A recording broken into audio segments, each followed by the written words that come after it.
It's been 89 episodes, and I can still smell the fresh popcorn. The movies had never been watched. The hot takes had never been uttered. Our show was called The Podcast of Dreams, and it was. It really was.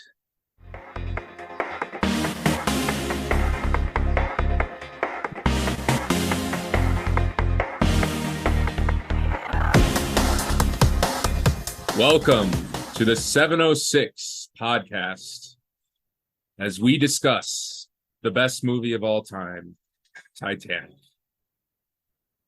All right.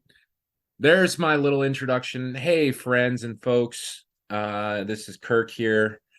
We are going to do an episode today of your favorite podcast, because you're listening, the 706 podcast, where we discuss, debate, and decide the 706 greatest films of all time. Today we are discussing my favorite movie ever. That feels controversial, certainly, especially in the cinema circles, but Titanic, 1997 release. Let me just give you some background in case you've never heard of Titanic. First of all, welcome out of a coma. Ronald Reagan is no longer president. But for that one person who hasn't heard of Titanic, it's written, directed, James Cameron, famous for making movies on time and under budget. Speaking of the budget, this is a $200 million film, which I think was the largest ever at that point in time. And it went on to gross the highest amount of money, if not ever. I believe it did eventually surpass Avatar after a re-release in 2017. So 2.1 Avatar is still number one, I believe. Not step on your toes. Does that include inflation? Like still? Or... No. With inflation, it's gone with the wind. Okay. Okay. Well, there you go. Gone with the wind. Tony's. We won't get into why Tony's all mad about the re-release, but anyways, just kidding, folks. So 2.195 billion. I believe it ran a month over schedule. Filming started in 95, up through March of 97. It was released December 19th, 1997. So it's actually a pretty apt time to be filming this. We're coming up on the 25th anniversary. Nominated for 14 Academy Awards, tied for a record, won 11, also tied for a record with Ben-Hur. And I remember at the time hearing that when I was 8 years old and thinking, what the fuck is Ben-Hur? The movie is this kind of epic saga, multi-genre. It's a tale of epic proportions, about a real life event, the sinking of the RMS Titanic, which occurred on April 15th, 1912. The RMS Titanic was an Olympic class ocean liner, at the time the biggest ship to ever grace the seas, sailing from Southampton to New York City on its maiden voyage. There were 2,224 passengers on board. More than 1,500 died after it hit an iceberg and sank. So this movie's based on a real life tragedy. It's interwoven with a love story that's fictional between an upper class, well-to-do maiden named Rose DeWitt, I believe, and through a series of events, she meets kind of a fly-by-night, free-spirited artist, American artist named Jack Dawson, played by Leonardo DiCaprio. Rose is played by Kate Winslet, and they fall in love over the course of like 48 hours. And so, yeah, it's from their perspective, but also the grander perspective of the loss of all of these lives. So I don't know. I think it's more appropriate to just jump in and hear what everybody has to say. But I will just add that, before I give any impressions from my perspective, that this film is, I don't know how to describe it other than to say it's almost there's a narcotic element to this film. I feel emotions, I feel sensations, I think thoughts, I have cognitive patterns that are not present at any other time in my life than when I'm watching this film. And a lot of that has to do with the music. I think this is one of the best scores of all time. James Horner, amazing composer, but it just has to do with the story overall. So this is a very touching film for me, and I'll get into that more later. But I'd love to hear everybody's perspective, and then we have some pointed questions that we can kind of throw around and masticate, and then we'll wrap up, and we'll go to the next phase, the nomination phase for next week. We'll voting, then nominations. So let's see who chose. Anthony chose the film partly out of pity, as he admitted, but that's okay as long as we're here today. So it's tough for me to really choose. I think I'll start with Tony, and then we're just going to do some impressions, salient moments, salient points overall. Yeah. Oh, and I apologize. I did not introduce my co-host. That's very rude. So I'm here joined today by Anthony, Tony, and Connor. Of course, you know them all. They each have their own corresponding internet scandal, and are all Twitch babes. So anyway, Tony, go ahead. All right, thank you, Kirk, for that introduction there. So I don't have much of a history with Titanic. For a long time, Titanic was like probably my biggest omission, my biggest hole in my cinematic knowledge.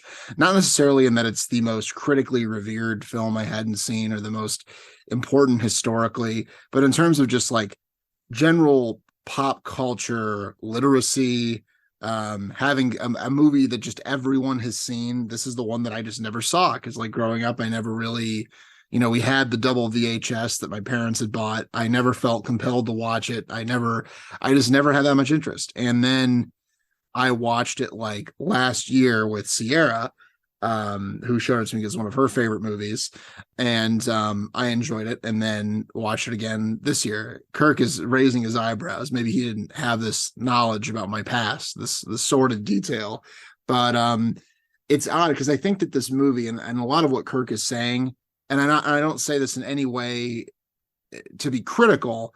When he describes that narcotic effect, I have to imagine at least part of that is the nostalgic connection, and having seen this movie over the years and at different times in your life, and having it impact you in those ways. And that's unavoidable, right? I've talked in, episodes I've done about how seeing in a movie at a particular time and place really colored my experience with it. And the things I was going through in my life affected how I experienced the film. And if I were to see the movie 1 or 5 years later, I wouldn't necessarily have that same experience. I might still like it or love it, but it wouldn't be the exact same experience. So I don't quite have that narcotic effect, but I will say that I'm not going to come in here and be the smug guy who's this is actually really stupid. What a bunch of rubes who like this movie. Haha. Because I don't really think that's true. I can see why people say that, because it is cheesy in certain ways. This movie is essentially a melodrama and kind of a throwback. It feels like something made from a much earlier time in a lot of ways, kind of this old Hollywood epic. I think James Cameron was very much, trying to go for that, because before this point, and even now, I think James Cameron is mainly associated with action movies. When you say James Cameron, I think people think of Terminator 2 or Aliens, and they don't not think of Titanic, but I think he is mainly known as an action filmmaker and being one of the best at that kind of thing. So when he did Titanic, it was sort of a departure for him, and sort of do something a little bit more sentimental, something a little bit more romantic, although he claims that all his films are in fact love stories. I don't know if that's true or not. I suppose it's probably true on some level. But I think if you can get into that spirit of it and take the movie on those terms, I think it really works. It's an interesting movie in a lot of ways, because it's you have these kind of two elements that are kind of distinct, even in terms of the structure of the movie, where you have the the love story and you have the big budget disaster spectacle, right? And these are two, like, I don't want to say they're unconnected, but they feel like very distinct. And Cameron approaches them in like a distinct way and with a distinct kind of perspective. And I think that part of the reason this movie is so popular is because these two elements of the film, you know, appeal to different audience members. And I think this is a film that has a very, very wide appeal. However, I think that the movie would not be as popular and as enduring as it was if both elements didn't work independently. You know, it'd be one thing for me to be here and say, like, okay, the second half of the movie is great, the first half is kind of boring. I don't think that's the case. I think that even though this is a very long movie, the pacing is actually excellent. And the fact that the whole second half of the movie takes place essentially in real time, I think is absolutely incredible. The way the movie just keeps building and building and building, and everything from when the iceberg is seen to the crash to everything playing out through the end is amazing, just in terms of the editing, in terms of keeping that momentum going, of constantly raising the stakes, of constantly, you know, escalating that sense of danger, and just the brutality of it too. Like, I feel like this, because of the movie Titanic is seen as this very, you know, light, fluffy, sentimental kind of thing, people forget that this is like, has some like really brutal scenes, not gory so much, but kind of viscerally like intense. Just seeing the bodies falling off the bridge of the ship, all these things. And I think Cameron is so good at taking these like little kind of visceral moments that we really can like glom onto. I'm talking about a moment where, like, pretty early in the climactic sinking sequence, which again is like basically the second half of the movie, you have the shot of someone placing a bullet on a table, and then the bullet rolls, and placing the bullet and it rolls to show you that the, you know, the boat is tilting. And it's such a little thing, but it feels very relatable. It's like that moment with the bullet in at the beginning of Once Upon a Time in the West or anything. It's this tactile thing that's very relatable and just puts us in there. And I think it does a great job doing that and giving the different passengers sort of senses of, you know, distinct personalities. My favorite sequence in the movie is probably the little montage, maybe 2/3 of the way through, where you see various passengers basically accept that they're going to die and the different ways they have to kind of deal with that. And it's a tremendously, it hits me like a truck. You know, I think I find that more powerful than the ending when Jack dies.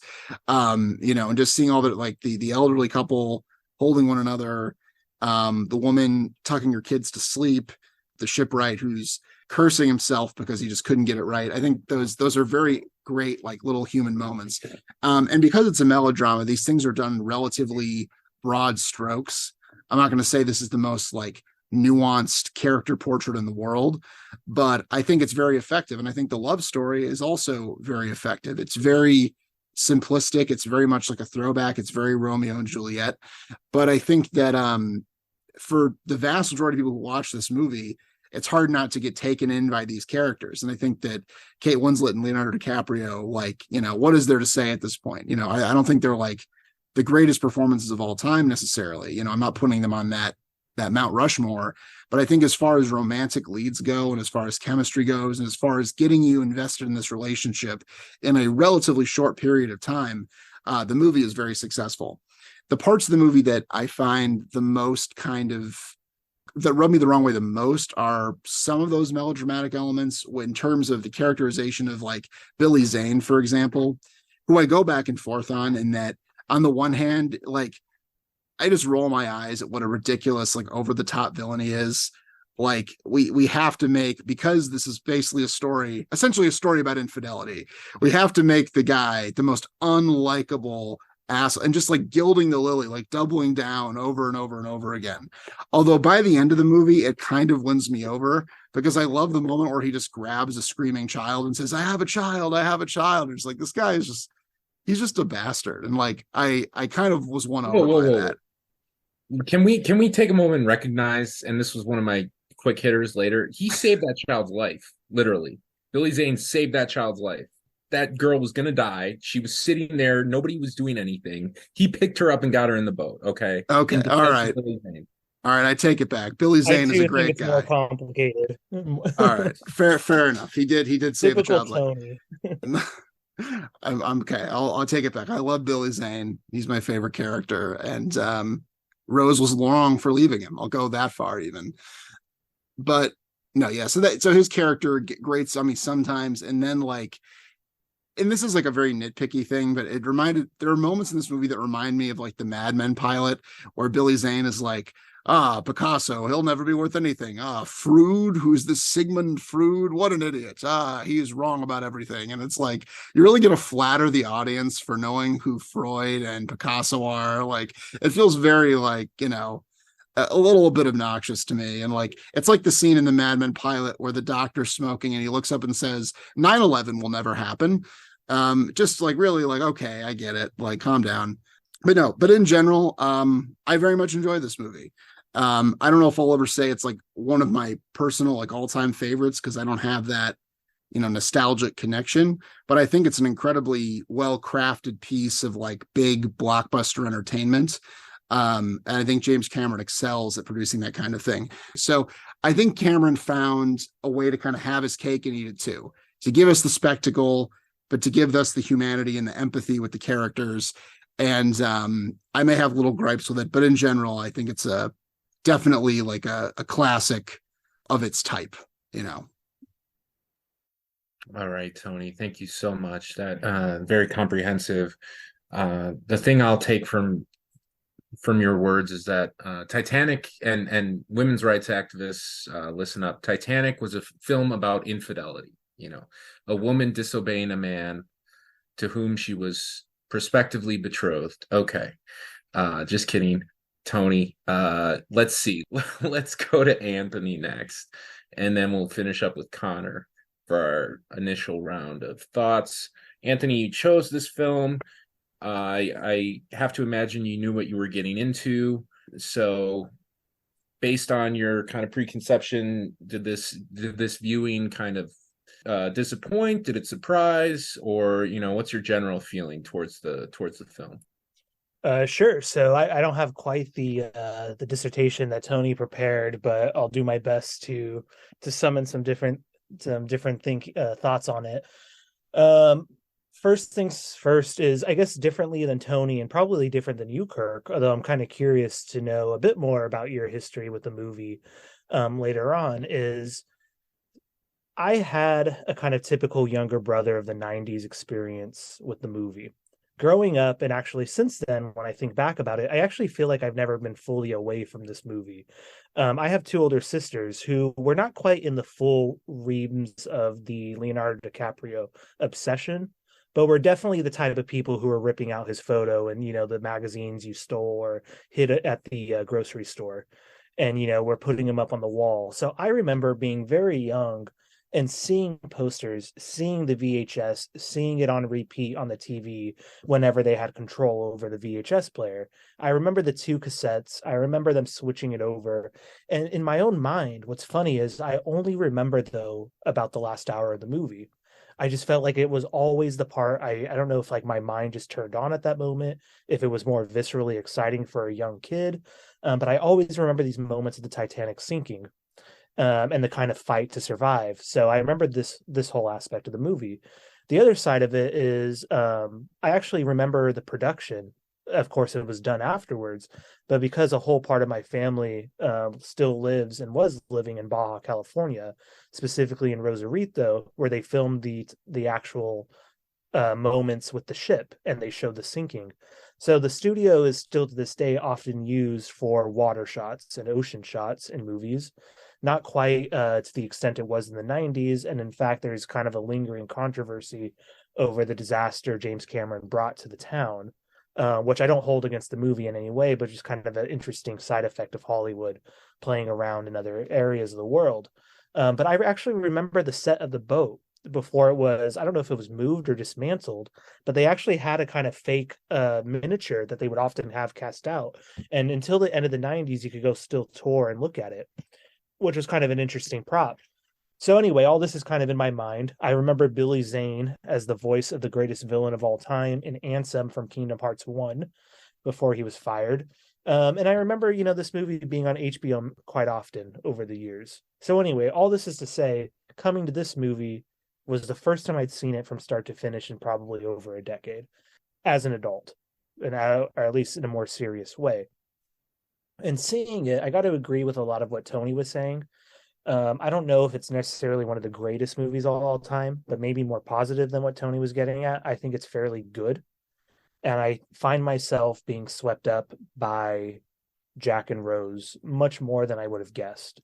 What I don't like, just to throw it out there, is the frame narrative to me is a little bit not necessarily overly sentimental because I actually feel the sentimentality of the relationship gets me. I buy it. I am completely with the movie. But the frame narrative, something about it just I almost have like a weird taste in my mouth. I just can't get into the flashback. I almost wish the movie just had us with Jack and Rose or Jack from the start, the kind of Gatsby-esque tale of, the artist who comes aboard, who gets the ticket, who wins in that kind of gambling game, which I love. I love the kind of set. I love the decor of that, these kind of fun little moments. And like Tony was saying, it does feel kind of like a throwback to these 40s, 50s epics with a bit better technology and a bit better set design. Now, with all that being said, I will also say is I don't get James Cameron as a good director at all. In fact, I think most of his movies outside of Titanic are pretty piss poor. The only one I really like is Terminator 2. I've never gone into The Abyss, never liked True Lies, never liked the original Terminator, never liked Avatar. I do love Avatar 2, and I will say that's the greatest movie of all time. Let's see. What else about the Titanic to say is, yeah, what I think is funny though is looking back at it, this is something that's come on, many times before. I think usually from Tony, the kind of classic sentimental narrative, and whether as a modern audience we're willing to embrace it or willing to go forward. One thing I find fascinating is this comes across in the 90s, the kind of great era of irony. Yet it's one of the most sentimental narratives, one of the most earnest narratives I've ever found in that decade. And I think, looking back on the movies Kirk has proposed, one thing I've noticed as a thorough line is an appreciation for this earnestness, whether it works well or not. And I think I've seen it in I Origins, the kind of earnestness towards religion. I see it here in earnestness towards love that I don't really see in any other movie since, at least in American film. A true willingness to kind of give us that true kind of romantic feeling, which I really appreciate. And, this is to say is I feel like, as I've said, this movie never really left me because I'm used to the video essays trying to give a fun reading. I'm used to Zizek recreating the iceberg moment and giving his own thoughts on class. I'm used to all sorts of fun little K-punk-esque narratives about the movie. And yet I forgot all that in my watching of the movie. And to wrap up here, just so we could get to Connor's perspective or Connor's thoughts, when those violinists come out to play, I still kind of feel a little pain in my chest and, love that little moment. So not everything's perfect. Not everything fully works. There are definitely moments where I kind of grimace at some of the kind of over the topness. But as a general story about the two of them, I am fully with the movie. So I'll stop there. Thank you, Anthony, for your earnestness, and for also, that blows me away. That's something I'm learning in real time, that you actually got to see some of the set. That's amazing. Was it called Fox Baja or Fox Yeah, Studios? something like that. Baja. It was bought out, but I think they still offer tours. I was looking on their website. But yes, there's a lot to behold in this film, and how you approach it might impact what you take away. But let me see. Let's head over to Connor now. Connor, you are you have the potential to shake this up, and I'm wondering. I feel like that might happen, or maybe a little of both. We'll see. Why don't you start off by telling us your relationship with Titanic, or is this your second viewing, or and then get into how you found the film. Kirk, I felt that I had seen Titanic, but watching it, I realized I never had. I was just convinced that I had. I thought I had. Like, I feel like I must have seen like parts of it on cable, as I like to say. I saw a little bit of it on cable. I don't know what that means. Maybe that's like sort of a screen memory that's hiding something about I was avoiding this movie somehow, and I've been avoiding it my whole life. But now I've had to face it, and I'm so glad I did. Kind of like Tony, I know its ubiquity kind of makes you almost avoid it. It makes you feel as if you've already seen it when you have it, right? When it's like, well, I know the scene on the bow, I know the draw me like one of your French girls scene, I know like blah blah blah, right? So I knew all those things, and also like too the score, which I have to say did not hit me as much because all I can think about when I listened to the score was there was this. You guys remember Newgrounds.com? There was a flash animation that was like a sprite based animation called Rise of the Mushroom Kingdom, which is like an epic like war like in the Mario universe that was like super violent. And for it used like the Titanic theme.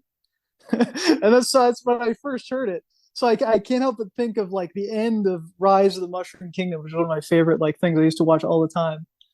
But okay, sorry, I just have to be very brutally honest about that. Okay, so these are my first impressions really. And I would say that I hate to say it, Kirk. I mean, I was substantially similar to Tony, and Anthony's echoed some of what Tony said.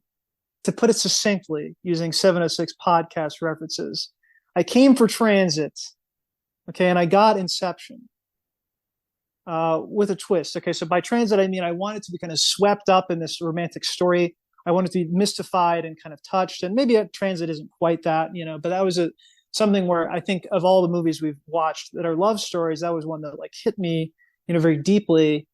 And I didn't quite get the heartstrings. However, I mean, what I realized is as I'm watching it, then when things kind of kick into gear in the last third of the movie, the last hour, which I hadn't even thought. I mean, I was surprised how kind of soon the ship started to sink.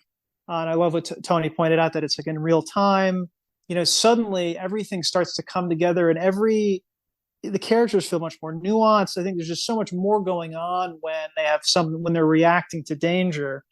I think like that's where all of like the subtlety, like the realism of the characters is found, versus like the beginning of the movie to me feels this kind of just kind of like cardboard kind of setup of like, okay, we have the rich girl, we have the poor guy, we have, it feels kind of like, paint by the numbers or something. It feels kind of generic. It feels kind of like I'm not getting to know these characters, or like, I want them to take it a little further. I want them to be like a little more specific and individual.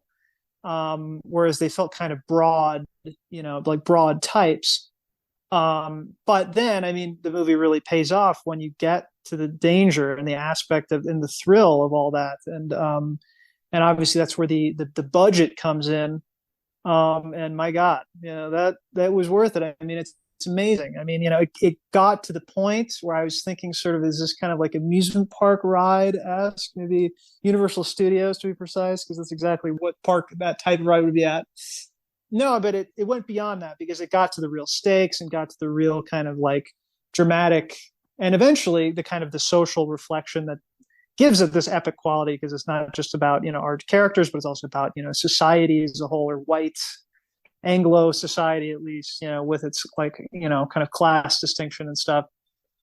I thought that was amazing. And yeah, I mean, I was totally gripped, and it made me not necessarily love the couple of Jack and Rose, but it drew me right into the movie. It made me kind of gripped. I was on the edge of my seat, as they would say.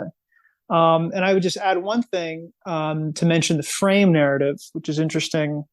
I was kind of rolling my eyes at the frame narrative at first because I'm like, oh, like, okay, we need to have this thing of like, it seemed kind of excessive or kind of not necessary. It was just trying to kind of like do a little bit of like magician's razzle dazzle to build up the fact that we're going to see this ship actually sink and to remind us of everything. But no, I mean, I saw like totally the functionality of that, because of building up the diamond, which the movie at very key moments allows us to forget, right?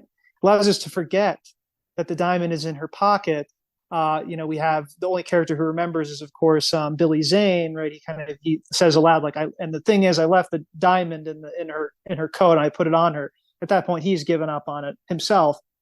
But, it's like, the fact that comes back, the fact that the movie allows us to forget about that, and it comes back again, and then that she throws it into the ocean after all that, right? When it's the whole, what everyone is searching for. Of course, we get the message. There's this final like thematic layer on top of everything about like our memories, right? Are precious. Like relationships are precious, not objects, right? And that's a kind of truism, but it was brilliantly executed. To have that frame narrative, I think added a lot actually on top of an already good story. Maybe it wasn't absolutely necessary, but it added a lot. And yeah, so that's my general take on the movie. I was, like I said, I was gripped, like kind of on a minute to minute, like kind of action level. Yes, I think the dialogue is like a little corny. I think kind of the subtext is spelled out a little bit too much. In fact, the actor that I dislike the most, and you'll hate me for saying this, Kirk, is Leo. I have to say, Leo, like to me, he did not bring like. I mean, obviously he was so young when he made this, right? But I could have used a little bit more from Leo, a little bit more of the salt of the earth, a little bit more. I know he's from Wisconsin, but give him a little New York, give him a little Italian, give him a little something, give him a little something. He just felt a little bit too kind of generic, leading man for me. But that's my take. Thank you, Connor. Okay, so what I got from that is you wanted Robert De Niro cast as Jack Dawson. Interesting. I don't know if it would work. Yes, Big age gap. I don't know. I I've mean, got Kate makeup for Winslet that. was 20. I think she turned 20 on set, maybe, and Leo was 22. But okay, thank you all. Such great observations. Such candor. I appreciate it. I appreciate the opportunity to discuss this film because I love it. A little bit about my history with the movie. I distinctly remember seeing a commercial for this film. It was like the ship kind of looming and coming out of the mist. Maybe this is like Mandela bullshit, but I remember it's saying like December 19th, and I was like, what is this? And then as the new year kind of wore on, this hysteria, this mass hysteria started to really kick in, and my sister was seeing it, my mom was seeing it, my cousins were seeing it, and I was 7 going on 8 at the time. And of course my parents weren't exactly concerned about me seeing 1,500 people drowning. They were more concerned about me seeing Kate Winslet's tits. But so it's a nice little reflection on Midwestern values, right, in that instance. But well, I never saw it in theaters. I tried to kind of bargain my way in, but they never allowed me to do so. So then I was only allowed to watch the second VHS, which starts right after Jack's falsely accused of the diamond being, stealing the diamond. And so I was able to watch the car scene, which some would argue, like the car scene with the sweaty palm. I mean, that's pretty explicit. Like that's sensuality, right? I guess it's not nudity, but like some might say, man, that's a little, maybe not. I think most people would object to the full on nudity, but, and then eventually I, saw the car scene, whatever, or the drawing scene. But yeah, this movie, it's interesting. I kind of like Spice World, which my sister introduced me to. This movie, yeah, definitely was introduced to me by like my sister and women in my life, like my mom and my aunts and cousins who were girls, teenagers at the time. So and I visited this movie maybe once every 3 years. I've seen it probably 10 times. And it just sticks with me. It's the one film that I regularly I cry at the end of this film. Very like ugly cry, right? Like it's a real thing. When Rose is dead, I guess we can debate that, but I interpret it to mean that she died, and why not just go the full bore and just say she died and gone to Titanic heaven and she meets Jack there, right? Like this is a reunification. And you see the pictures of all the places she went. She went to the Santa Monica Pier, like Jack said. Like all the things they talked about, she did these things without him. And largely, he was lost to history, right? Like, and he died on the boat, and he wasn't even recorded as as part of the manifest. Which, by the way, why did she not? I mean, to honor Jack, she might have at least gone to the authorities and said, "Hey, this guy Jack Dawson was a real person who died on this ship." But anyways, another one of these things I think about. But so yeah, this film, the score, the scale of it, the romanticism of the sea, right? It's so mystical, it's so unending, and it's so infinite and yet so dangerous, right? I feel similarly. My feelings mirror the feelings I have about The Perfect Storm, which is another movie at sea, scored by James Horner. So similar kind of sentiments. And I think what really works for this movie is the incremental nature of the disaster. It's measurable by the water line, right? Like, it's so incremental. I can't really think of another instance where somebody, would have like 2 hours to understand that they're about to die, right? In what other scenario? Maybe being bitten by a rattlesnake, or like, I'm trying to think, like going from perfectly healthy to knowing they're going to die in 2 hours. It sets up for this crawling, just this very tense, dramatic upheaval, and I think it's a great kind of crucible for this relationship to really calcify and prove out, right? Like, you can debate whether or not Jack and Rose were actually in love, or whether this was just merely infatuation, right? They met for knew each other for like 48 hours. So it's hard to say. But the cynic would say, well, they met, they fucked, and then they said I love you. But I think this movie works for its scale, for it's just its ability to just say, here's what I believe. Like, this is James Cameron just saying, I believe in true love. I believe in the power of, connection, in the power of the human spirit to endure and to not forget. And I think every viewing, I find something new. I come to each viewing with 3 new years of experiences through which to kind of view this film. And I see something new. Like, this time I noticed that Rose, while she's on the little raft or door, she actually has a moment of resignation, even when she's hearing the whistle. Like, she kind of resigns or she sees the flashlight, I don't remember which, of the rescue boat. She kind of resigns herself to the fact, like, she doesn't want to continue without Jack. Like, it's clear if you look closely. And then it's almost like she remembers that she just promised him that she would endure and, quote unquote, never let go. And so she gets the whistle, and she blows the whistle, and she's rescued, and she lives for another 84 years. It's a really touching thing. And so yeah, I could talk for 2 hours about this movie, but in the interest of time, I do have some questions that I wanted to throw at you all and see what your responses might be. I kind of geared them towards each individual person, but I think it might serve us better to kind of throw them around. All right. So let's kind of dig in here, and I don't want to overly directive. Also, I just wanted to hear your thoughts on some of these things. So, Tony, your association with film, and your affinity for the production of film behind the the lens. Just how insane was it that this guy was given a $200 million check, and at this time in the movie industry, like late 90s, mid to late 90s, he goes on this reconnaissance trip to the real shipwreck. He gets some footage, and he says, I want to make a romance out of this.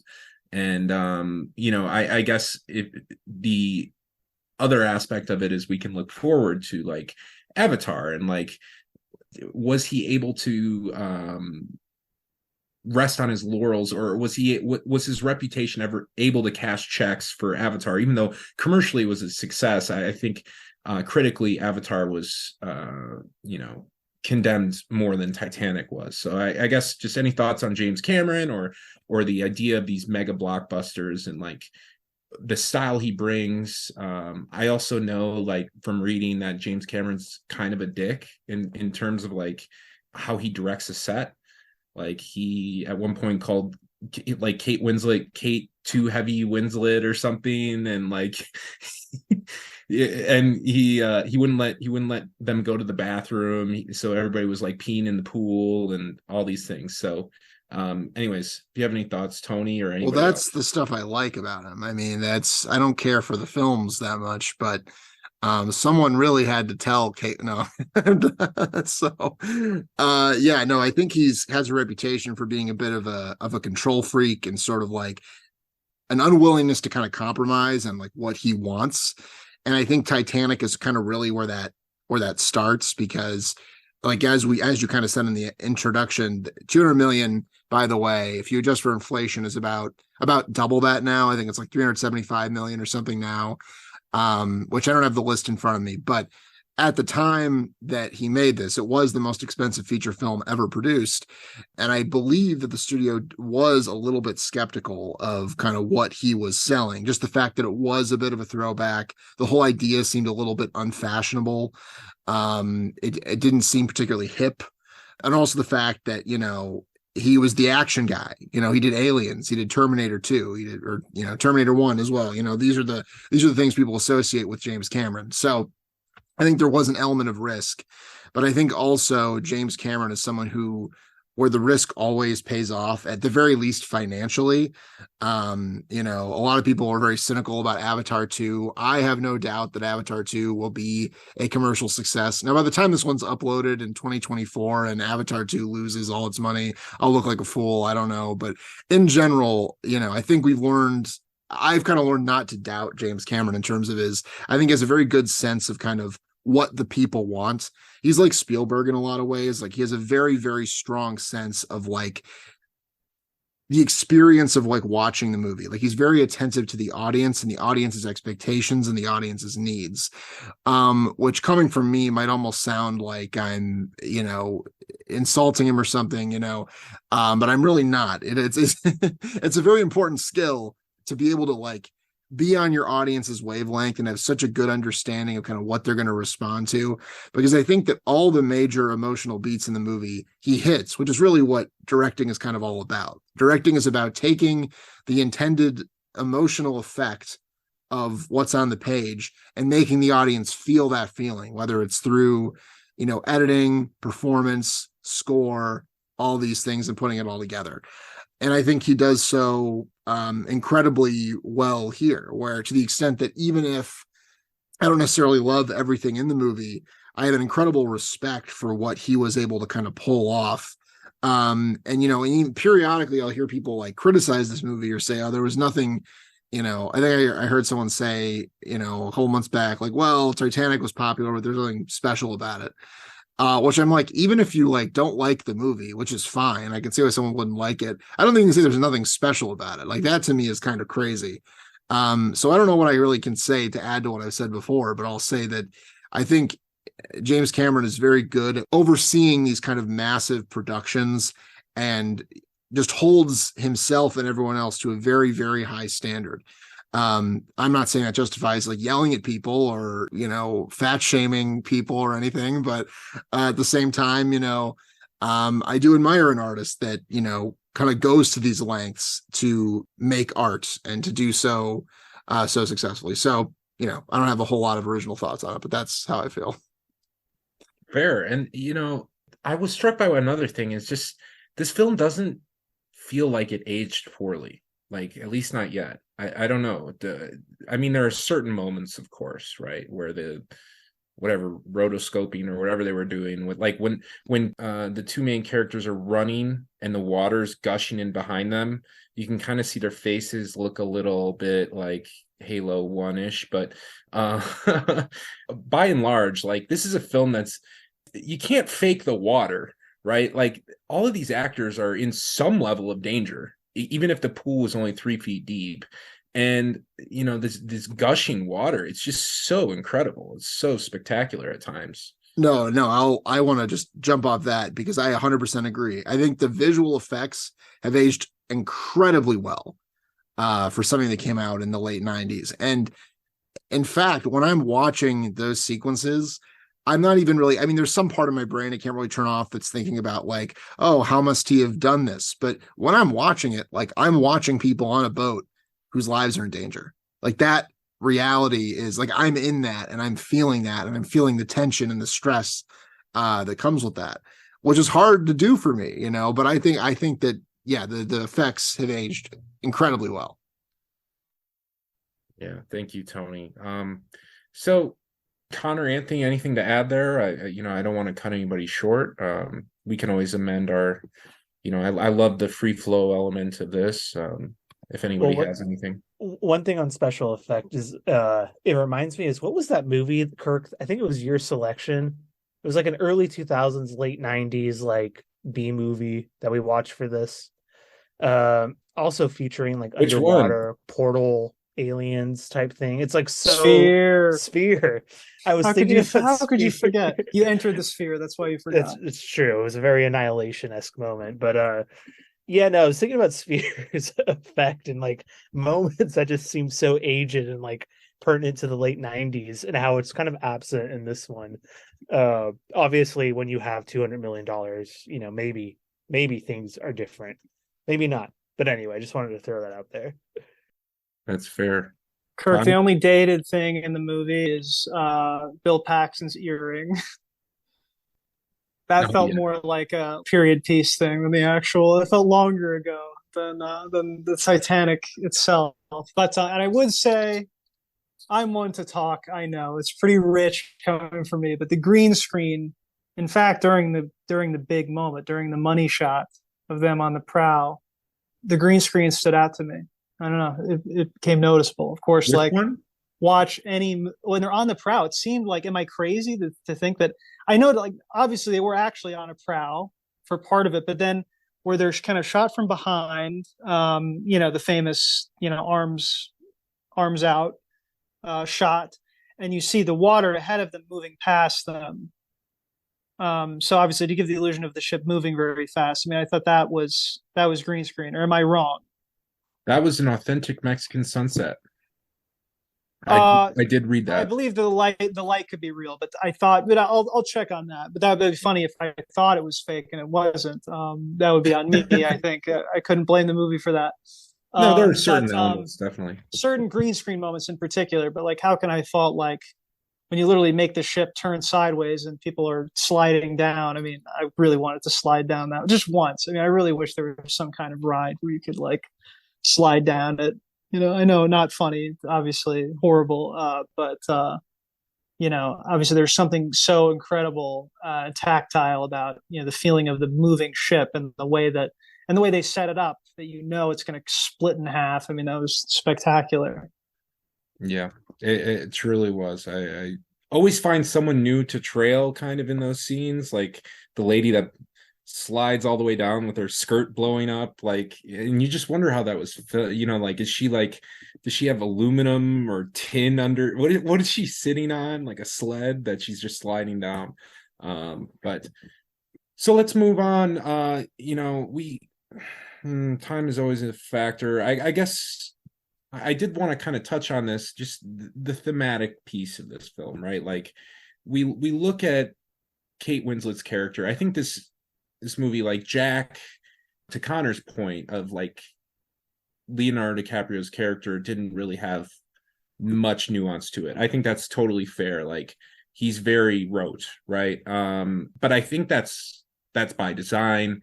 I think he's meant to facilitate Rose's maturity and self growth and journey on this ship, right? Like he's there serving her, right? In this kind of a liberatory sense, like he's liberating her. And I'm just wondering if anybody else, Anthony or Connor or even Tony, if you notice like the kind of the gender dynamics that are playing out here, the idea of that scene in the gym right before they reconnect, where she says to him very bluntly, "You can't save me," and he says, "You're right, only you can save yourself." And so as I'm mentioning gender, right, like what happened after this in the wake of Titanic was Leo mania, right? Leonardo DiCaprio suddenly became the biggest star in the world. Millions of teenagers all around the planet started to, just have this huge unending crush on him. And I think obviously that's because they were putting themselves into Rose's situation and having somebody who could support them and could tell them that they were worth, more than their life seemed at that moment, and that, they were worth saving, they were worth building up, and all their intricacies and were valuable, and they deserved love. And so I'm just wondering, is, as we look at the characters, am I off in this interpretation? Like, does it feel like Rose is kind of, obviously she's telling the story, so it's kind of a given, but how do we see the issue of gender play out? We can obviously talk about class as well, but just some, from that perspective, if anybody has any thoughts, Anthony maybe, or Connor. I was thinking about that very scene that you mentioned. It's not up to you to save me, right? Only you can do that. Eventually she says, I wrote this down, he saved me in every way that a person can be saved. But again, I do think, as Kirk said, the kind of salient aspect to me is that he's kind of disposed of so that she can live her life. However, though it also ends, I think we could have taken an even more feminist direction had, she not gone to heaven with him at the end. I thought that was doing a little bit short shrift to like the life that she led independently of him, in a way. That's my little like feminist note. And also I feel bad for whoever her husband was. It's like, I guess he didn't get to go to heaven.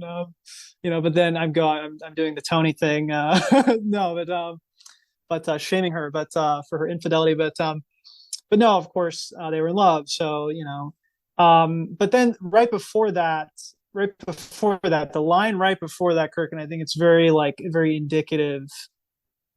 It's not up to you to save me. Right before that, Jack says, sooner or later, that fire that I love about you is going to burn out. That fire that I love about you is going to burn out. And I think that's like such a, obviously it's self-consciously, Rose is like, oh, you wouldn't like understand my problems. Like you have much bigger problems because you're poor.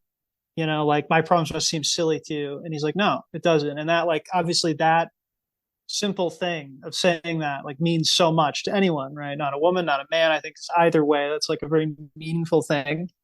It feels a little bit like along the lines of wish fulfillment. I wish it had happened in a kind of more like, I think he feels like he's written, kind of just to get this out of the way. So you establish he's good. So then they can have a little bit of a second act twist where it's almost threatened, but that's their initial meeting. And I don't know, the sooner or later that fire that love is going to burn out. I mean, it's like, how does he know? He's so young. And what does he know about like the world that she comes from, So I think he's written a little bit as a kind of, manic pixie dream guy, right, so to speak. And I know there's been like a lot of, and I don't want this to turn into like a gender battle of like, well, which one is legitimate? I mean, I think obviously the character, like this is a story that really speaks to women. I think Rose is the more fully fledged, fully developed character. The character that we can maybe relate more to. There's nothing wrong with that. But I just think that on the level that you mentioned, Kirk, except for that one thing of the ending, it does feel kind of subordinate to her, which I don't know, maybe is kind of like for a movie of this size. I mean, it's so not often the case, right? In movies, any of the movies that I've recommended for the podcast or that, that also are very popular, so there's some value to that, I think. Well, I think it's isn't it a kind of a common device to have like the women survive, or like the idea that men will innately they will just crush the world. They will crush it to dust in their hand, and women are really humanity's only hope. So I think that's a Cameronian theme that carries on. But Anthony, and then I just wanted to add the fact like that Jack's the artist and that he sees her, right? That's another idea that pierces through that husk that a 13-year-old girl, precocious girl in Santa Cruz, California might experience, right? Like that's that's really a striking thing. And I think it's it's something that's probably, it's stayed with me, and I don't even have that relationship to it, right? Like, so I just can't imagine the cultural impact that this film has had. And I wonder like how it's carried forward in maybe many different small ways, right? In terms of how women approach relationships, how they understand what they can get out of a relationship, what they deserve, and what their value is, because ultimately that's culturally derived, right? Anthony, I'm sure you have plenty of thoughts. Yeah, sure. So I think to go off what you two were saying, well, one, maybe before I lose track, is where does the influence or what are the kind of resonances today with Jack especially? I think you see him especially in TV, in the kind of period TV, Bridgerton, Downton Abbey. And in fact, Downton Abbey's Matthew Crawley, who's kind of the main love interest of the early series, comes into the show as a result of the Titanic collapsing into the ocean. And I think, if you were to watch those ones, you would see his outline all over. But I think, like both of you were saying, there's certainly a literary and especially a film, history here. I think film especially loves to leave the woman in the kind of what if role, the kind of endless dreamer. The kind of what would have happened if I ran away with him, or what would have happened if, the right guy was still here, which is kind of an endless trope of romance, I suppose. But I think what makes this movie kind of different and unique in the way it tells it is he exists as a full function to not only enable us to understand her dreams, but to actually allow those dreams to kind of unfold in a later reality, one that we actually don't get to see. So he not only makes her fully alive, but to have the quote at the beginning when she's kind of in this kind of curious meet cute of when she's like playing at the end of the ship, and she kind of makes a joke, oh, I'm sure you're just imagining another poor little rich girl. And he says, no, I'm imagining what would happen to leave someone with no way out. Well, his ultimate performance there is to make her realize that there are numerous ways out. And we could kind of criticize that certainly on a class or rich level, because she is rich, she is wealthy. But the way out is to actually give up the ultimate dream of being with him, to give up and to lose him by the end. He has to kind of dive from the moment he comes into her story for us as an audience. Otherwise, this romance doesn't make sense. Otherwise, we end up with the next day of, like you were saying earlier, Kirk, of them just kind of departing, realizing that they're so different, that he has to go make a living as an artist and she's going to go do her rich person responsibilities. But instead, we get the moment that kind of brings us to ignore all that. And ultimately, what we have is just kind of a potential for romance without the baggage. I just want to say I think the artist rich person can be a great combination. I think that's totally doable. No, they could have lived the life. He could have showed her like, more of the Irish dancing and stuff. I feel like they could have still lived. I don't think it's a given that it was doomed to end. I mean, I like there's something beautiful about that. I'm not sure that's in the text of the movie, or I'm curious if there's other things that back that up. Let's think about this historically as like, I feel like there's a good chance that if he were to live, he would end up in like this like fascistic like ideology with like Ezra Pound and all these other kind of like major artists of the time. So who knows? Yeah, no, she would be like the bohemian, also starting the whatever weird, fascist sex cult or whatever, I mean, it would be cool.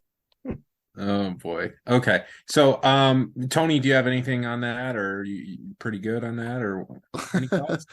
No, I mean, yeah, it's an interesting question, right? Of like, what does it mean for him to die? Does he have to die? Him dying makes him into this almost, he has this almost archetypal quality, or like almost supernatural quality, right? That he's this ghost that kind of passes through her life and then stays with her as this presence, into her, the decades that follow.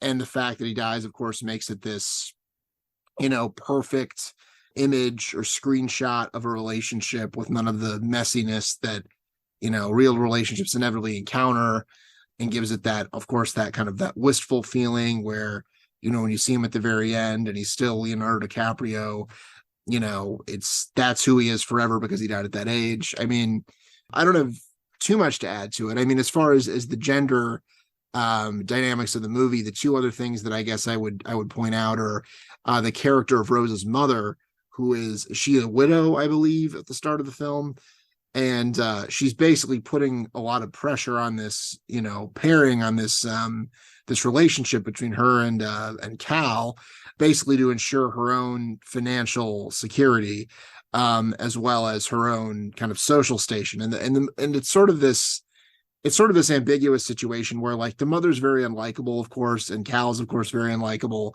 and we're rooting against them and rooting for this relationship, but that economic component does make it a little bit more of a gray area than it might otherwise would be. You can see how there would be a pressure to do that and help yourself out and help your family out and so forth. And the fact that, most women, at this time and throughout history would not really get to follow their hearts in this way. They would just be expected to just kind of go along with the person their family found for them. And that's something that just wouldn't even really be questioned, right? So that is a factor that the movie kind of brings to our attention. And there's also, of course, the lifeboats. The lifeboats are a major thing as well. And the women and children is repeated like a refrain, women and children, women and children. Well, there's this almost like, I don't know, maybe mythic quality to that scene. There's something very pure about it. This idea of like the women and children go on the boats, the men stay on the Titanic to die, which is another thing. I'm just sort of like, this is sort of this norm that we all sort of internalize, that's sort of not questioned and affects people even, facing death. These norms and these traditions. And we didn't really talk about the class element of the movie, but the class element is obviously a huge thematic concern of the movie. And it's treated in a similar way where you have these kind of artificial divisions and social structures that people insist on maintaining even when facing mortal danger. We kind of cling to them even when it doesn't really make any sense anymore. and then Cal gets his money thrown in his face. Like, your money can't save you any more than it can me. By, I believe, Murdoch, the guy who kills himself. But okay, we like the movie itself. We're a little girthy right now in terms of run time, but I do want to throw a close-ended question to wrap up this portion at all the same question at all three. Was there a feasible way for Jack to survive? I'm not talking about thematically speaking, like, or for the plot. Like, could he have also survived? Could he have also gotten on board the door? In your opinion, in all three, Tony, what do you think? He could have, and I think Kate Winslet's decision, Rose's decision, I should say, to kill him by hypothermia was a strong choice, and a choice I ultimately agree with. Because he did slow roll those guys at poker, and that is the only acceptable fate. I think that it looks like there was room on the door. I think James Cameron's explanation is that it's not that there's not room, but that if he were to get on the door, it wouldn't have the buoyancy to support them both. And whatever, I can buy that. I'll accept that he had to die. I accept the James Cameron explanation. It's just a subtle dig at Kate Winslet's weight. At James Cameron doing it again. He's like, maybe if Kate Winslet, if she's 110, this wouldn't happen. Connor, any thoughts? Could Jack live? Could he have found another person to like jump on top of? Could we have seen them on the Santa Monica Pier happy together? Kirk, I'm not an expert in like ship engineering or buoyancy or anything like that. It seems like he didn't try very hard to get out of the thing. I'm sure they could have worked it out, but it would have been awkward. They would have just been next to each other. I don't know. Like, they have to have the cool death. So, yeah, no, it's convenient. I mean, I would, if you had brought it up, I wouldn't have thought about it twice, really. Sure, only one person can fit on the door. But then I like to imagine now that one of the Swedish guys was actually pulling him down from below or something. Fabrizio. Fabrizio. Oh yeah, thank you for mentioning Fabrizio, that eternally lovable character, that a great lovable guy. Scamp, if ever there was one, is Fabrizio. Yeah, Fabrizio. All right, Anthony. Any thoughts? Also, by the way, Rose definitely would have died too. Like, just because you're on that raft, you're still soaking wet in the freezing North Atlantic. She's 100 1,000% dead. It's as if you threw her out of an airplane at 35,000 feet. Like, it's the exact same thing. Go ahead, Anthony. Well, I got to agree with that, Kirk. A very scientific explanation, but I think in the movie's logic, not only could Jack have fit, I think many of the others could have fit. So actually, Rose was killing many of the others, drowning and struggling to survive by, being the only one to hold on to the door. So it's just such a shame. Anyways, we'll never know. The world will have never known. He could have been the next FDR, for all we know, right? Like Jack Dawson. But let's vote. We are over time. Your explanations, choose a length that suits you, but I hope you've all enjoyed this conversation as much as I have. And we'll go vote in the order we were introduced. So Tony, go ahead. All right, I won't take up too much time. I'm going to give it a yes. I think that I admire the technical achievement of this movie. I think that it's, has an important place in the canon and has an important place in, American film history. It's a great throwback to, old school melodramas while still feeling pretty fresh and modern, even watching it in 2022. Whatever gripes I have with it, I think that the overall effect is a huge success. So I'm going to give it a yes. Thank you, Tony. Anthony. all right. Well, I'm going to suck the mystery from Connor's vote then, and also say yes. Certainly in the bottom, I think a couple hundreds personally of the overall list, though I think a fairly good movie. I also just wanted to say, final point, since we didn't get to touch on it, Billy Zane is apparently very upset by the Cal hate and has been adamant that his character is very misunderstood. But he has this anecdote he repeats in every interview about this character. And what she says is that women who are younger than like a certain age, and he always says this, a certain age, tend to hate him. And they tend to always be loyal to Jack and Rose. But he insists that as they grow up and get older, they come up to him and they whisper quite often, "What was Rose thinking? She should have ran off with you, Kel." Which seems like the most exaggerated interview Billy Zane could give. But I had to throw that out there.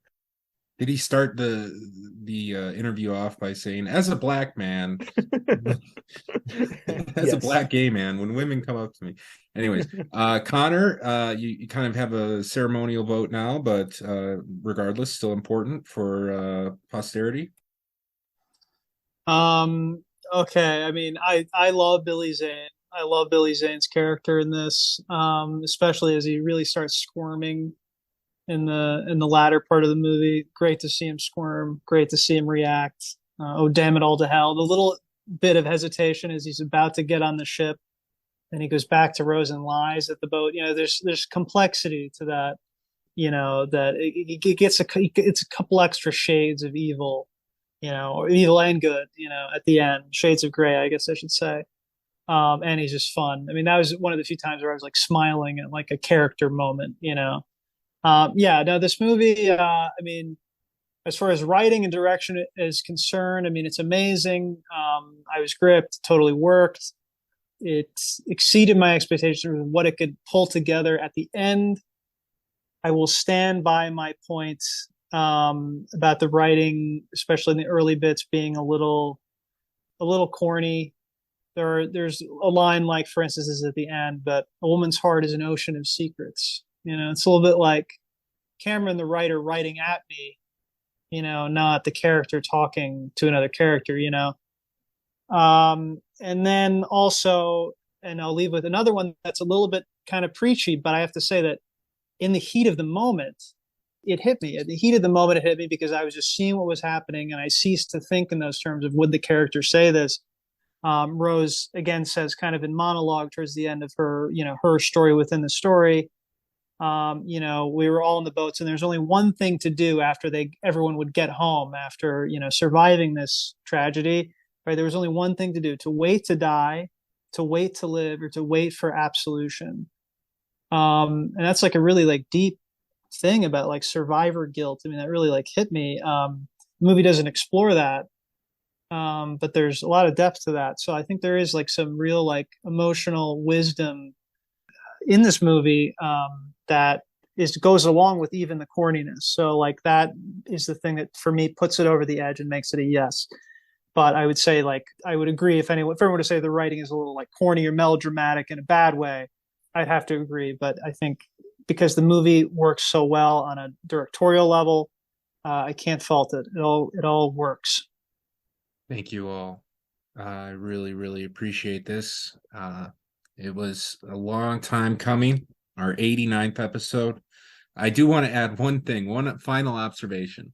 So the two lookouts for the ice watch, they look over at Jack and Rose making out on deck. They look up, maybe a little too late, to see a fucking iceberg. So in essence, Jack and Rose caused the sinking of the Titanic. That's the message we're supposed to understand.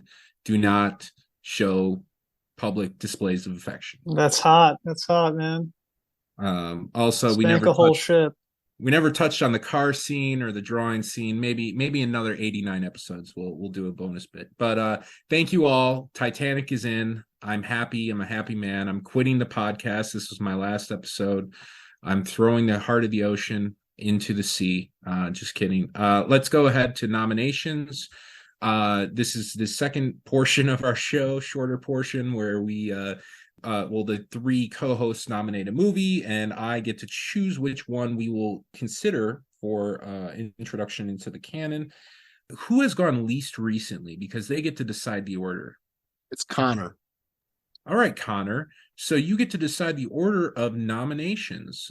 Well, that's tricky. Of course, under the Kirk rules, there's a slight advantage going first, and then I can reserve a decade. But you know me, I keep the decades. I have a lot of 40s and 50s under my belt, a lot of 60s, and I like to throw those at Kirk.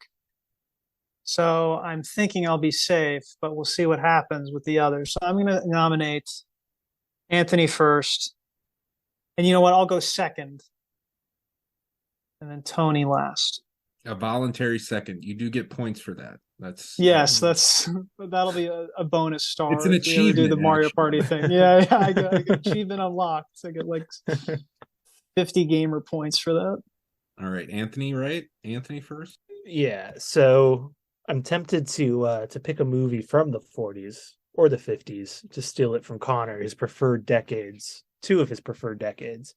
But I'm going to go with a movie I saw last night for the first time, actually. So it's fresh in my brain, and maybe I'll regret the nomination later on, but I was so viscerally excited by it. And I think the last movie we've done was Fright Night, if I'm not mistaken. It was the episode I picked Titanic from. And, we're heading into December, but I'm still in the Halloween mood.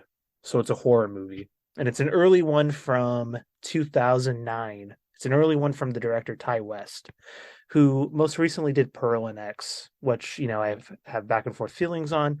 But this one's called House of the Devil, which is a kind of lean, mean 90-minute movie about a young girl who's tasked with babysitting to try to raise money for an apartment. Only when she arrives, there is no baby. And she still agrees to the job. It stars, a kind of unknown actress, Greta Gerwig, in a supporting role, and Connor and Kirk's favorite, Tom Noonan, in a very, very demented, haunted sort of presence on screen. Now, the movie's best set left unsaid and further unexplained, so I'll just leave it there. But it's a very traditional horror movie in the slasher babysitter in the middle of the night vein. Yeah, I just looked at the font for the title card. It looks like the Exorcist-esque, I guess. Exorcist-esque. Say that 10 times fast. That is hard. Okay. Thank you, Anthony. I think Connor, you're next. Exorcist-esque. Exorcist-esque. That's hard. That's a new tongue Exorcistic, maybe. I have Exorcist-esque. That's incredible. Okay. My film, I thought it was 59. It is, in fact, 1960. Sorry, Tony. I'm creeping on your territory now. This is a film by the great Billy Wilder of Double Indemnity fame. So another one from one of my other favorite director, aside from Kurosawa. The movie is called The Apartment. This is a romantic comedy drama film, according to Wikipedia. Hard to put in words. It's a drama, I would say, with a love, and it's a love story about this character Jack Lemmon, who's kind of a schlubby, he's sort of down on his luck type guy, who was made a stooge by his boss. Basically, his apartment is used for his employees to have illicit love affairs. This idea originated with Billy Wilder watching a movie about, like, two lovers having a secret arrangement in an apartment of some random guy, and he wondered, I wonder what that fellow, what that fellow's life must be like, what's it like to be the guy who has to, like, rent out his apartment to people having these love affairs. Sounds a little bit, sort of lurid or kind of strange. I mean, it really is just a very powerful love story about, it's a New York film. It really captures, like, life in the big city, and the kind of romance that it sketches, I think, is just, I think it was just, I'm putting my money where my mouth is in terms of trying to show you what kinds of love stories, like, I gravitate to. And I think we might all enjoy it. I believe Tony, I've watched it with Tony before. Yeah, it sounds like a Nathan for You episode almost. Guy rents out his apartment for sex. Okay. Tony, why don't you round it out? Like I say, I've seen both the other movies, and they're both great. I'd be happy with any of these. I'm gonna go with the 2020s. This is a movie that I saw and thought of Kirk. I feel like it is squarely in his wheelhouse. I don't know if I pitched it before or not. I think I may have pitched it once. I'm not sure. This is 2020's Riders of Justice, starring Mads Mikkelsen and directed by Anders Thomas Jensen. So, as you may have guessed from those names, this is a Danish film. It is an action comedy, at least as Connor said, that is how it's classified on Wikipedia. But the genre descriptors are really hard with this movie because it dabbles in a lot of different tones. Basically, the premise is Mads Mikkelsen is a soldier in Afghanistan, and he's called home because his wife has died in, like, a subway accident. He comes home to be with his daughter, and he's approached by a man who says, "Hey, I don't think this was an accident. This was planned by, like, the mob, essentially. They did this on purpose." He gets a group of guys together to basically get revenge and get to the bottom of this. That's the hook. It maybe slightly spoilery, but that gives you this gist of kind of what the movie's about. But it goes in a lot of really surprising directions. It's one of those movies, and I love when a movie can do this, when it goes for a bunch of different tones and, like, nails all of them, when it can be funny and it can be scary and it can be heartwarming and it can be, like, blood pumping. And this is a movie that does that. And I was, when I first saw it, I was truly, like, delighted by it. It's also a movie that is Christmas adjacent. It's not a Christmas movie. I'm not going to say it's a Christmas movie, but it's kind of Christmas adjacent. There's some Christmas flavor in there. So come on, give it a shot. I feel very confident that this is a Kirk film. That's all I'll say. What is it? Is it in Danish? Yes. Okay. Interesting. I would watch all three of these films, like, on my Netflix queue. I'd add them all. So you guys are on the right track, right? Like, I'm very intrigued, and let's hear some rebuttals, starting with Anthony. Connor's apartment is a very interesting, very solid choice. I haven't seen it in a long time, but I like the movie. It's a very, very, I say this positively and negatively, Connor-esque movie. I think about him, and I think about that movie. Tony's movie, I've never even heard of. I'm sure it's good. I'm sure sounds fine. I have really nothing to say bad or against it. I don't know. I'd be looking forward to. I mean, we love us some Mads Mikkelsen. I gotta say, for the House of the Devil, it's not maybe the most substantive movie. Maybe there's not something deeper other than the kind of physical, visceral feeling. But it gets back to some of the questions I think we were kind of left underanswered last time. Questions of horror, questions of motive, questions of what truly scares and terrifies us. And for a movie that does something so assumed, something so specific, so retro, it does get the heart rate pumping in a way that only The Strangers, I think, kind of gets at in terms of these kind of home invasion sort of narratives. Now, maybe that's not what we want, especially after Frightening, especially after Titanic, but it's a kind of a movie to think about, and it certainly sounds very different from the two that they're proposing. Oh, thank you, Anthony. I kind of like the idea that, we could have three of the same and then never go back to it or come back 12 episodes later. I kind of, that intrigues me a little bit, right? We just go where the winds blow us. But anyways, Connor. Well, Kirk, this is a case where I've seen all of the films and I love them all. I love them all very much.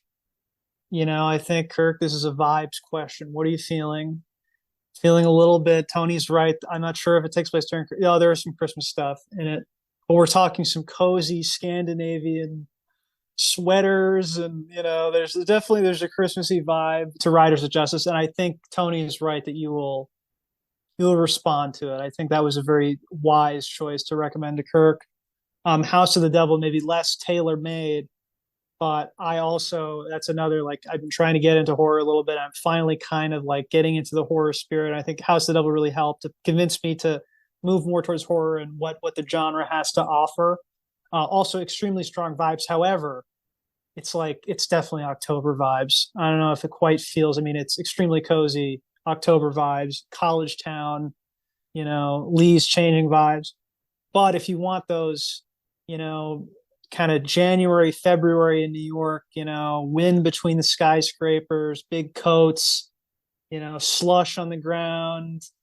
If you want that kind of vibe, then you'll have to go to the apartment. But I mean, the apartment is mostly, I mean, it's, most takes place indoors, so there's some outdoor sequences.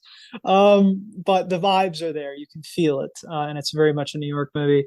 And just to say of it, I will say that it's going to be the talkiest of the three, kind of the most, writing heavy and probably the most sentimental.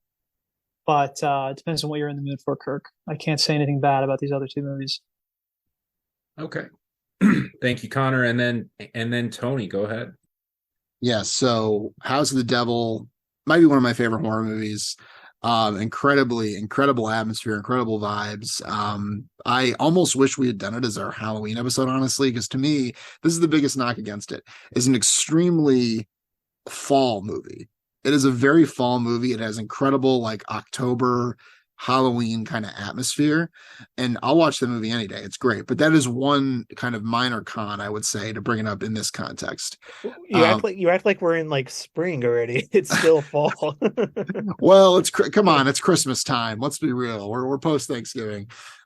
As for The Apartment, I love Billy Wilder, and this is a great movie. It's a great romantic comedy classic. It's also one that I really feel like I need to revisit, because I feel like when I first saw it, I was at the depths of like despair about like relationships, and it kind of colored my experience of it. I may have watched it on like the same trip with Connor and Tyler that I saw Oasis. So take from that what you will. I think it was a double feature. Yeah. For some reason, I responded way more to Oasis, or maybe I just watched Oasis and I was like, I wasn't ready for The Apartment, but it is a great movie. So both very much worn episodes.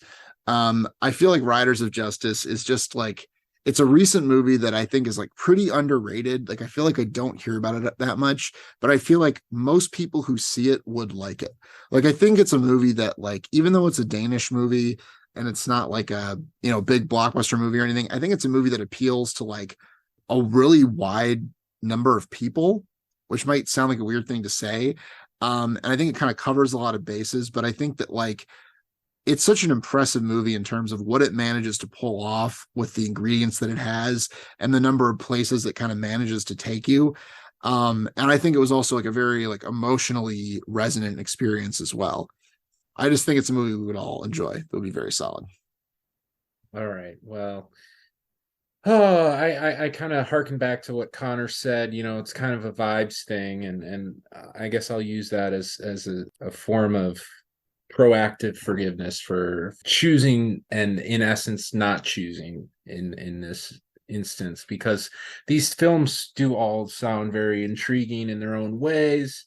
I'm curious to see how our conversation develops based on what we've watched before. I think as this podcast continues, hopefully, we have this shared experience that of watching these films kind of together and at least talking about them, and all I feel like we've done these three movies before in some form or fashion, maybe just based on what I've heard about them. Like I can think of analogs to all three in a way. So I'm kind of like premeditating some sort of episode, and I'm conflicted because I want to go with what's good for the podcast versus, and then I also want to consider what I like and what really resonates with me right now. So I guess I will kind of lean on that aspect of it, and it's tough.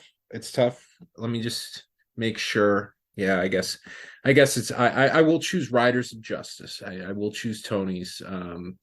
Of the three, season had nothing to necessarily do with it, though I can understand your perspective on like we're past Halloween and maybe there's a Christmas vibe to this, but I just Mads Mikkelsen, like a story of revenge, Danish, I mean sweaters, I'm there. Like that sounds pretty great. And we'll see what we can talk about, but I'm sure we'll have a great time. Anthony, why don't you take us out, sir, and thank you all for listening. I'll have what she's having.